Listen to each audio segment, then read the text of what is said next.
Hi, everybody, and welcome to another episode of the Capital Gains Tax Solutions podcast, where we believe that most high net worth individuals and their professional team struggle to find great capital gains tax deferral options. Not having a clear plan is the enemy, and using a proven tax deferral strategy such as the Deferred Sales Trust is the best way to grow your to exit your highly appreciated assets tax deferred so you can create and preserve more wealth. I'm your co-host, Pearson York, filling in for Brett Swarts. In each episode, I'm joined by some of the best wealth, business, real estate, and leadership individuals in the world, where we share deals, stories, ideas, and inspiration, so together we can make complex tax deferral strategies simple and passive income plans achievable.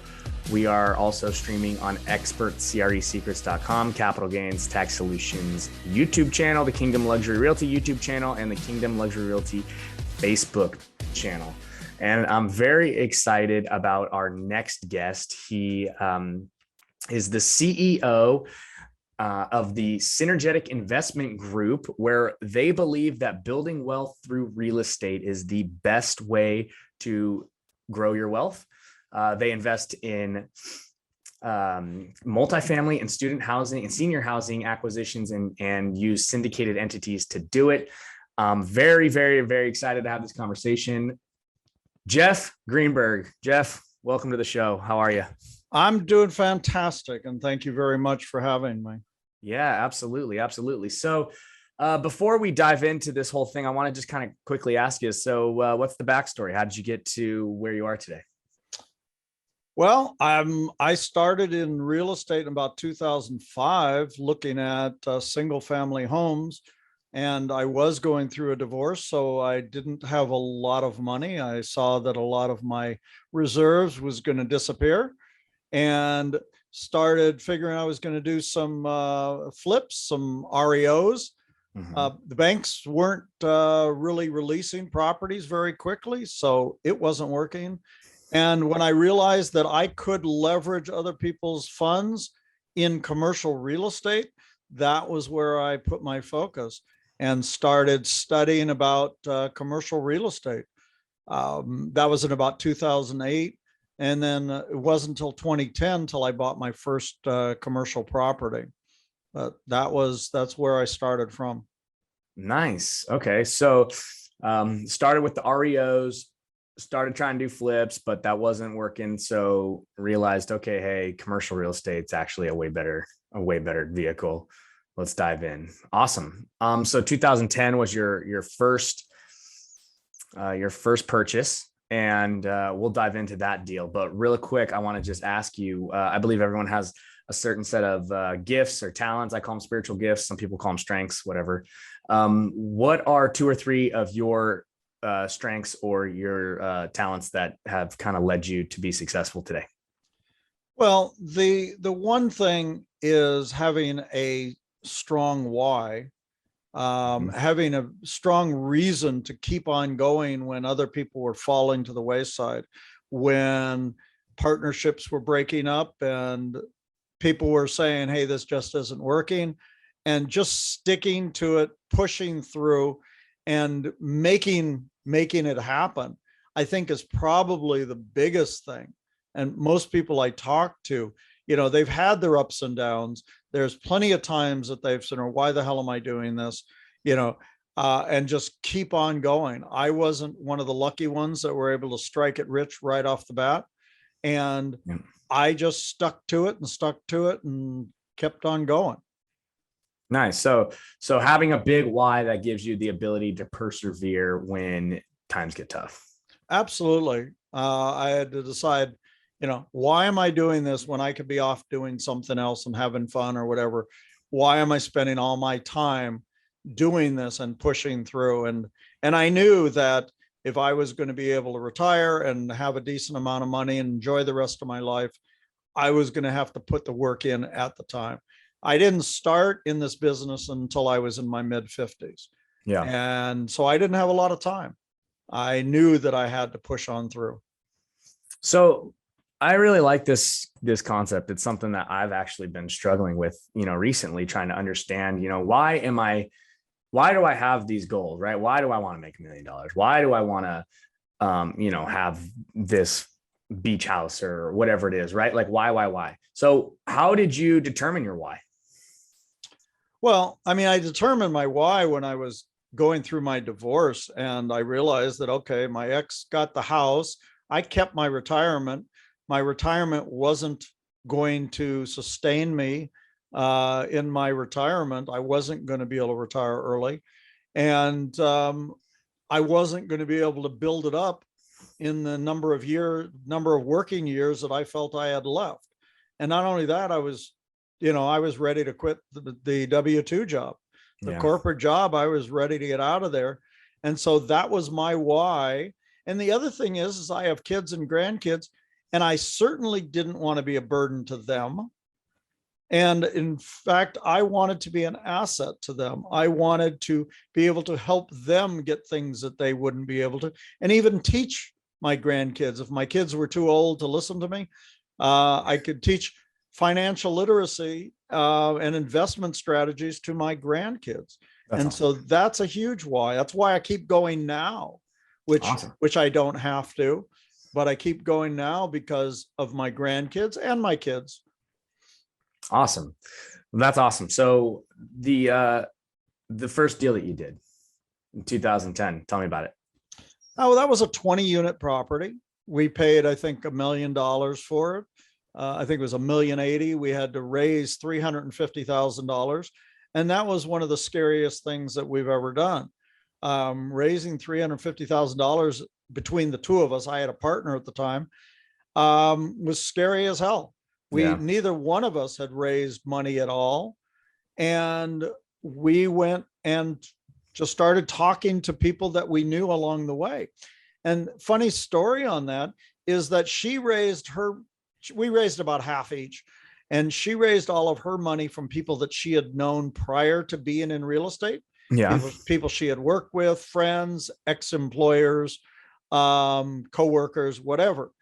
Every penny that I raised was from people that I had networked with and met after I started the real estate business. Interesting. None of the people in my past life did I have investing with me. Everybody was somebody I met either through Bigger Pockets or through some kind of meetup or some kind of conference or something in that manner. Interesting. Okay. And why do you think that is? Why was it that's where I got my money? Most of the people I know don't have money. My family didn't have money to be invested in it. Not only that, they were waiting for me to prove myself out. And so they weren't quite ready to jump in with me. Gotcha. So it sounds like you're a big believer of you're the byproduct of the 5 people you hang out with most. Absolutely. I mean, as far as it's the networking, it's, your network is your net worth. Interesting. Awesome. Okay. And how'd that deal go? What'd you do with it? You still got it? Tell me a little bit about your business plan, your exit strategies, your whole thing. Well, that deal, first of all, was too small really to syndicate. Because there wasn't a lot of meat on the table. Not only that, this property was built in 2007. We bought it in 2010. It was a 3-year-old building. It was 100% occupied, and it was in a pretty much no or slow growth market. So there wasn't a lot of upside. We didn't really understand value add back then. Yeah. And the only value add we had was 1, increased rents, which didn't go over very well. And 2, do RUBS, which billing back the utilities, which didn't go over very well. So we had a real difficult time increasing the value of the property. When 4.5 years came around, we said, okay, this was supposed to be a 5-year deal. The loan comes due in another half a year. So we said, okay, we're going to start selling it.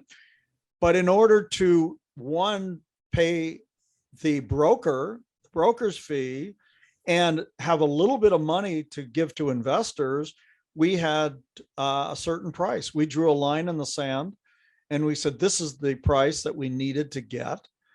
And we actually extended the loan and didn't sell the property until year 6 because we couldn't get that price. So we finally got the price. Investors did okay. We made a little bit of money, pocket change. And other than that, it was a very good seminar that we had. Yeah. It was a good lesson. We still have some of those investors with us, but we made very little money out of it. It was an education. Interesting. So you got that that good tuition payment out of the way and actually capitalized a little bit. Oh, it was. I mean, we got our lessons and it didn't cost us anything as long as you don't count how many hours we put into it. But money wise, we made a little bit of change, but not much. Okay. And so then how'd the second deal go? Second deal was practically the total opposite. We got an off-market deal from networking. In fact, it was the same broker that found us the deal. And this one was a real important one because both of these deals were from a relationship. It was a relationship with the same broker. So when we're talking about our network, this broker was trying to expand into Houston, and he actually did a cold call, met the owner of the property, who the property he went on was actually 150 unit, and asked if the seller would sell that one. And he said, no, but I have another one. And so we went to the 62 unit property, and my broker negotiated with him and got a price. And he called me up and he said, you've got to put this thing under contract. He said, this is the price. Here's the deal. And within a day we were under contract. But he ticked off a lot of other people that could have gotten the deal done a lot faster than I was able to. But he gave it to me. We had a California connection. He was originally from San Jose and then moved out to Texas, and we had established a relationship. And so I guess he liked me because he sent the deal to me first before he sent it to these other people that could have closed a lot faster and didn't have to raise money for it. So that deal we held for 3 years. We made 120% return for our investors in 3 years. Nice. So that's a 40% annualized return. Yep. So that was a great deal. Obviously, the compressing cap rate helped us out, but we increased occupancy, we increased rents, we did a couple other value add things, and that was a fabulous deal. Everybody made lots of money on that one. Interesting. Okay. And so that journey from that 2010 to that second deal, and all these lessons, what was the time frame in between? Well, the first deal was 2010. The next one was 2013. So it was 3 years before we got that next deal. 3 years before you got the next deal. Awesome. And how many deals are you working on right now? Well, right now, as I'm sure we're going to talk about, I am not looking for acquisitions at this point. Okay. But I am I'm a equity fund manager at this point, and I am raising money for others. So I am looking for deal sponsors, not deals, looking for deal sponsors. And I've been throwing out a lot of deals that I won't get into, that I didn't like the underwriting. There was something about them that were deal breakers to me. So at this point, I am doing something that is another alternative investment, not real estate, which is I just opened up a fund for Bitcoin mining. And so I'm raising funds, which is going to be a great cash flowing asset that we're going to do Bitcoin mining. It's very different than real estate, except that we are going to get about 90% depreciation first year, because 90% of the funds are going to buy in equipment, which as you would know is on a 5-year schedule, and with bonus depreciation, we get to write off in the first year. So this one is going to be good for those people that have passive gains that they want to be able to write off. Yes, absolutely. Okay, so I want to jump into that Bitcoin mining thing really quick, but before I do, I want to ask, so in this syndication world that you're in now, what has been your biggest frustration with the capital gains tax and the 1031? Well, the difficulty with doing it, I mean, all my deals have been syndications. So the biggest problem is if you do a syndication, it's difficult to do a 1031 because all the people have to be willing to go along with the ride. They have to either all go together, or you can pull them out and put them in a tick and go through all that, where they would have ownership and go through that process. And I do know some people doing that are able to pull themselves out of the syndication and go through that. We just have not bothered going through that. And it is a problem, with the syndication, as well as bringing the 1031s in. Yeah. That's an issue as well. I do know some syndicators that are doing that, but usually you need to bring in a large enough piece in order for it to be worth them doing it, at least maybe 500K or even $1 million, some of them, in order for them to be interested in working with you, because it does cost them extra pain and time. Yeah, it's a lot of paperwork. Mm-hmm. It's a pain in the butt. Mm-hmm.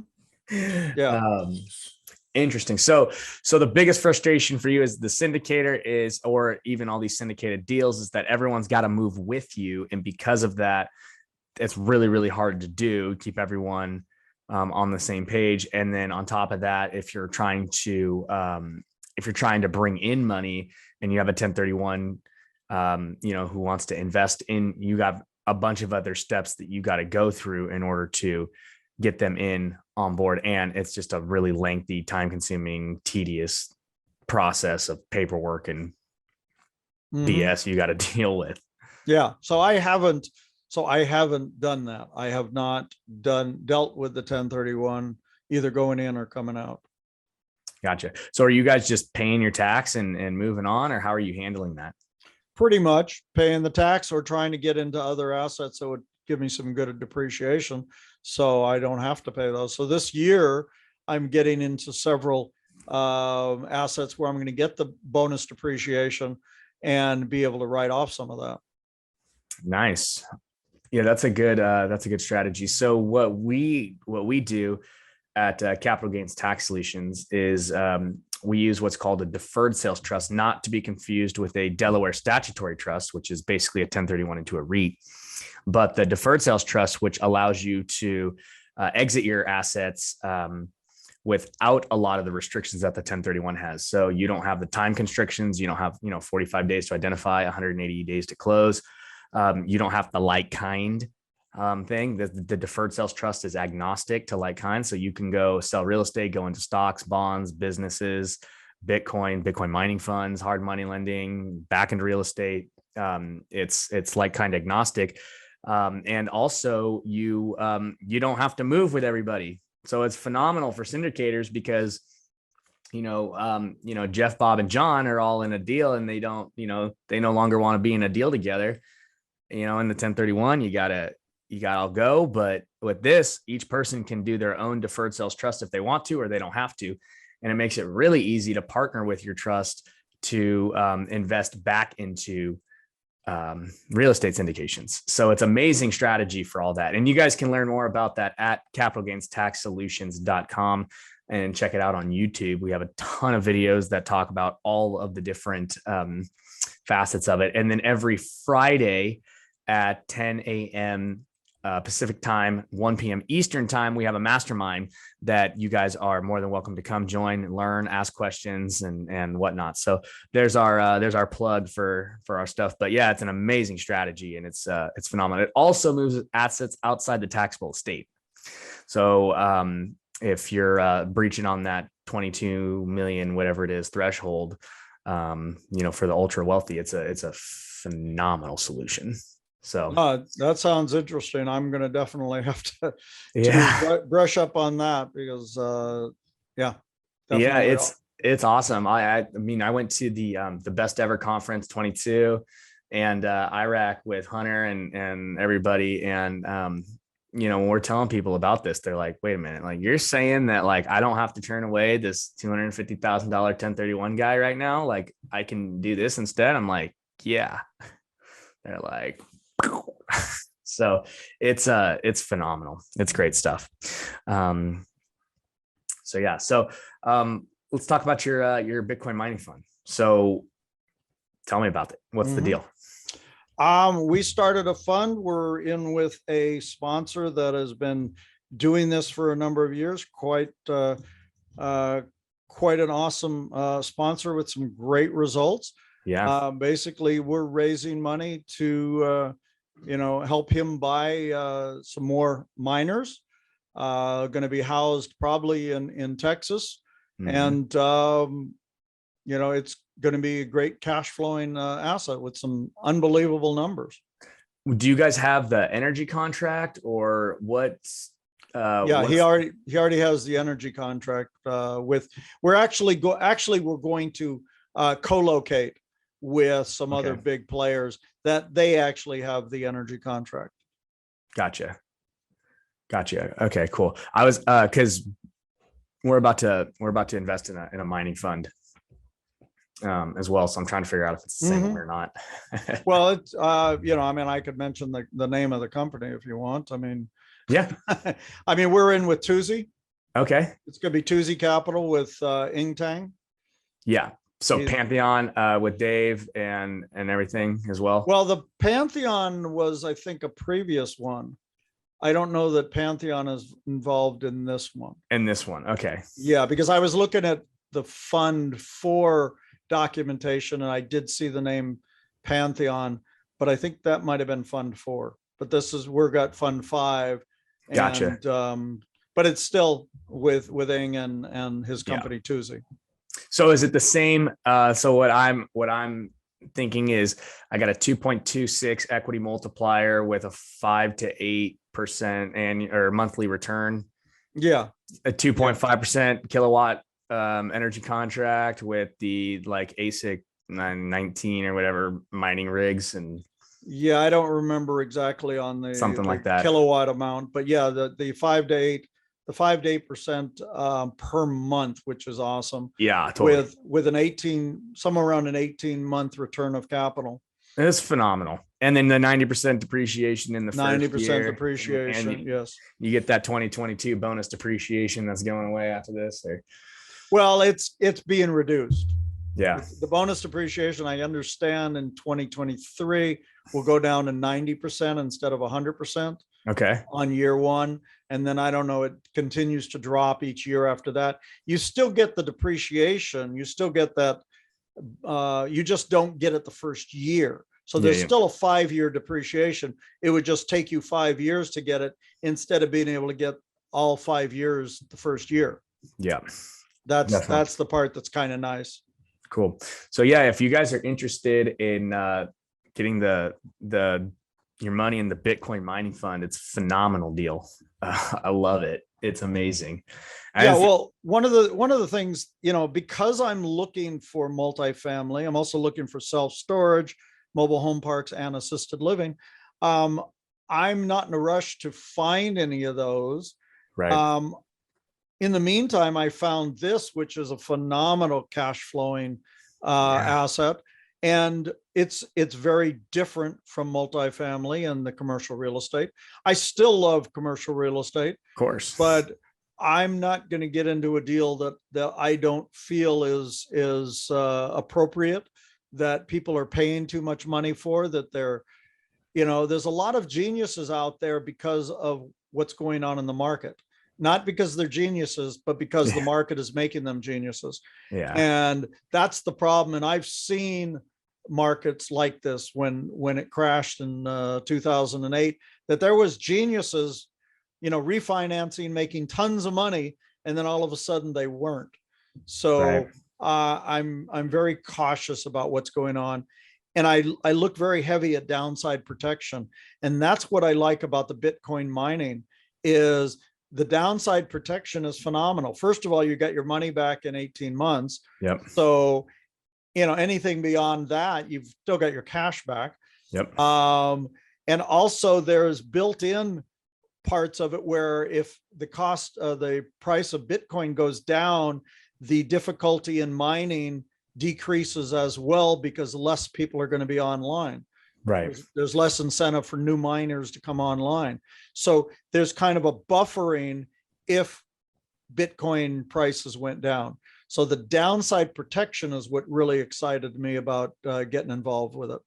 Yeah, absolutely. It's a phenomenal deal. Like I am so excited to get in on that deal. So I'm trying to get people to kind of see it, and I'm talking to, people like, my dad or, someone like that. And he doesn't see it yet, but maybe the way that you explained it, I'll show him this interview and be like, hey, Jeff's over here talking about protecting your downside, Mr. Conservative. So why don't you hop on in here and get some a little bit? Yeah, absolutely. And I've got a copy of my webinar. You're welcome to show that to him. It talks about it. I've got Ing on there talking, and Hunter as well, talking on, why they like, what's going on. But the downside protection is one of the areas that I thought was phenomenal. Getting your money back in 18 months. And the thing is those of you that understand IRR, because you're getting your capital back so early, the IRR is very high, because the earlier you get your money back, time value of money. Of course. So that jacks up the IRR because you're getting your money back so early, and then everything else is gravy. Yeah. After you get your money back, you can go and reinvest your money. And the calculations that you see don't even say anything about what you could do with that money you just got back. You've got it back. Now you can go invest in something else. And now your IRR, now your return of investment is going to be so much larger, because now you can go invest that money somewhere else. Of course. Yeah. It's an amazing vehicle. I'm very excited about it. And if you guys are interested and want to learn more, is your webinar on your website? No, but they could reach out to me, Jeff at synergetic.ig.com. Okay. And you can see the spelling for synergetic up there, synergetic.ig.com. And I'll be happy to send you that information. Great. Awesome. All right. So we're kind of getting to the point where we're wrapping up a little bit, but you touched on something. I just want to go back and revisit really quick. You mentioned that you're seeing a lot of very similar, times as like 2006, 7, and 8. What are you doing to protect yourself? What are you doing to, invest now besides the Bitcoin mining fund that we just talked about? What are you thinking is gonna, I know you don't have a crystal ball, but what do you think is going to happen here? Well, I mean, I don't know what may happen. We've got inflation, which is usually our friend as far as real estate investors. Of course. But at some point when people can't pay the price of rents, and we could, people can't continue to raise the rents. How much value add can you add and keep raising rents when salaries aren't going up? So somewhere in there, it's either going to level out, flatten in some way, or who knows if some other catastrophe comes through where we have some issues. So my big thing is, whenever I'm looking at some underwriting, besides the fact that my first thing is who's the deal sponsor, who's the operator, number one. So we'll put that to the side. That once I vet the deal sponsor is my big priority. Mm-hmm. And then I'll go and look at what they've got in the numbers. And I want to know first thing I'm going to look at is, first I want to look at why I don't want to just throw this deal out. Most people look at it and say, oh, wow, look at the upside. Look at this. They're projecting an 18% IRR. They're projecting, a 2 multiple. And, those are all pie in the sky. So I want to look at, okay, what's the break-even occupancy? Okay. If their occupancy went down, how far down can they go? I saw somebody the other day had an 88% break even occupancy. And I'm saying, holy crap, are you crazy? That's You know, what's the leverage? How much leverage are they putting on the debt? Again, I saw somebody with an 80% leverage. You know, is that really, you know, comfortable that you're going to be able to pay that debt service? Okay. What do they have in reserves? Okay. How much money are they sitting on the sideline just in case something happens? Or is this a very well-funded company that they have enough money in their own coffers that if something happened to one of their deals, they can come in with their own money? And I've seen people do that.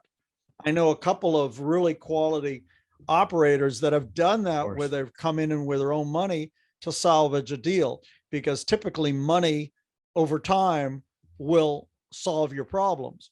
And so those are the kind of things that I'm looking at. I look at how conservative their underwriting is. I'm looking at their assumptions. Are their assumptions realistic, or are they really, you know, you have to line, all these stars have to align in order for these things to actually happen? And so after I'm looking at the downside protection, then I start looking at, you know, hey, is there really some upside? You know, is this realistic? But in the position I'm in right now and the responsibility I take for my investors, it's first, protect capital. Second, make some money for somebody. But the first thing is protecting the existing capital. And, you know, I don't, you know, I run a business where I don't have to worry about my overhead. And, you know, if I do a deal now, or if I do 5 deals this year, or if I do 2 deals this year, it doesn't matter. I want to make sure that they're appropriate deals and my investors are protected. And that was, you know, another reason why I got excited about the Bitcoin mining. Yeah. You know, Yeah, while I'm waiting for commercial real estate, I'm still looking for commercial real estate, and I want to get into some other assets, but nothing's going to force me to do that. And what are your criteria for the assets that you go into? So so you talked about the operator, right? And we talked about their, you know, the occupancy and protecting the downside and how much leverage and, you know, how much cash the operator has on the back end, right? So the operator, right, is good, but like, what is like the other side that you look at as far as like, well, I'm pretty open, except I've gotten to a stage where I'd rather be working with, you know, either C+ or B-, you know, A- properties. I know some people that are even doing A deals. I would rather get into those with, you know, less of a return. I think people nowadays, right now, need to be understanding that the returns are going to be lower unless the sponsor is pushing things. If you see somebody showing an 18 to 20%, you know, they're projecting, you know, that the market's going to help them out. You know, I know people getting 30 and 40 IRRs, you know, on deals, but like I said in the beginning, everybody's a genius because of the market. But if they're putting those in their projections, I think they're fooling themselves. You know, they may get those. And then again, they may not, but it doesn't, you can't rely on the logic that got them there. I know people that are pushing the numbers just because they say that's the only way they could raise the capital. And that's not a good reason to be fudging numbers. No, that is one of the worst reasons to be fudging numbers. But there's people doing it. Yeah. And the other thing is I know this from the operator side. When you're evaluating 100 deals to make an offer on 20, and you get in best and final on 3, and you finally get a deal, now you've got this deal, you've been working your butt off for 6 months trying to get it, and you realize, well, maybe the numbers aren't as good, or they find this out or that out. Well, we could squeeze that. We could make that work. You know, we're still going to be able to do it. And you're pushing it because you've got emotional pressure pushing you. I love the fact that I come in without any of that. I come in, I didn't put any emotional time into it. I look at it and I'm looking to see why I don't want to be in that deal, because I'm not tied to that emotional aspect of that business.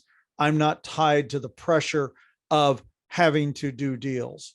And so it's very easy for me to say, no, thank you, where they can't. It's harder for people to do that. And I know that I've been there where I've worked my ass off for something and I say, oh, okay, this will be okay. This will work. And then it ends up working out because of the market. Right.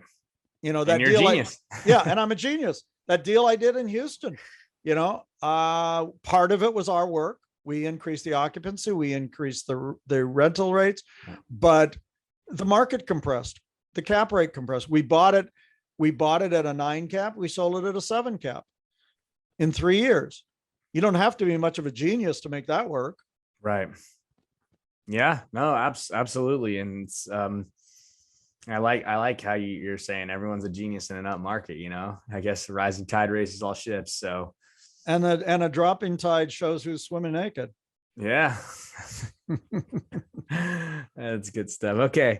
All right. Well, I know we're kind of running out of time here, so let's get to the lightning round. You ready? Sure. All right. What's your favorite book? The one I've just recently read was Story Brand, on branding and showing telling your story as part of your brand, and so that one is my favorite at this point. Interesting. I'll have to look at that. I actually think I put that on my Audible account. I got to just go ahead and listen to it. Yeah. There's so many of them. What's your favorite leadership quote? My favorite leadership quote, in order to get, it's a Zig Ziglar, and I'm gonna destroy it. But in order to get what you need, help other people get what they need. Yep, absolutely. What would be one thing you would tell your 20-year-old self? The same thing I tell a lot of beginners: find somebody that's doing what you want to do, and to find out how you can be a resource to them, how you can help them out, how you can get close to them, whichever way it may be. Maybe boots on the ground, maybe bringing in, investors, maybe making phone calls, doing research, whatever you can do. That's the best way to learn, is alongside of a more experienced person. Yeah, absolutely. And what are you most curious about right now? What am I most curious about? I'm curious to learn more about this Bitcoin mining thing. I'm excited about that. But as far as curious, I'm curious to see where the market is going to go in commercial real estate. Definitely. It's been up for so long, and it's been doing great for so long, and I'm curious to see what's going to happen. Yeah. Aren't we all? I don't know one person who's not just like, I really want to know when the market's going to happen. Like, what happens when the music stops? Yeah. If it stops, or, even if it doesn't stop, like, that doesn't mean the market's going to stop. Like, I don't know. Well, there's a huge demand on housing. We have a huge shortage of housing in this country. And so definitely you've got that demand. And in some markets, not in all markets, some markets are declining markets, but the major markets, you've got huge demand. So it could go on for some time. I don't know where it's going to land, but I have to feel comfortable investing in it, considering that at some point it could be bottoming out. Yeah, definitely. Okay, cool. Well, Jeff, I really appreciate your time and just your insight and your wisdom and your knowledge. And tell people one more time how they can get in touch with you. Well, you could get me at Jeff@synergetic.com. That's SYNERGETICIG.com. And I do have a little ebook that is all about vetting a deal sponsor. Questions to ask the deal sponsors. And if you are a sponsor, it gives you some ideas of some things you might want to think about in your business. And you could get that document at sigcre.com/sponsor. And you could Awesome. pick that up, and it gives you some things to think about that we think about when we're talking to deal sponsors. Awesome. That's great. Great stuff. So guys, definitely head over there, sigcre.com/sponsor, and go pick that up. So Jeff, thanks again. I really appreciate it. And thanks again, everybody, for listening to another episode of the Capital Gains Tax Solutions podcast. As always, we believe most high net worth individuals and those who help them struggle with clarifying their capital gains tax deferral options. Not having a clear plan is the enemy, and using a proven tax deferral strategy such as the Deferred Sales Trust is the best way to grow and preserve your wealth. Please rate, review, subscribe. Don't forget to come to our podcast at Expert CRE Secrets, our YouTube channel, and our mastermind every Friday at 10 a.m. Pacific Standard Time, 1 p.m. Eastern Time. And you can find all of that at our website at capitalgainstaxsolutions.com. Thanks again, everybody. Jeff, thanks again. And we will talk soon. Thank you for having me. I enjoyed this.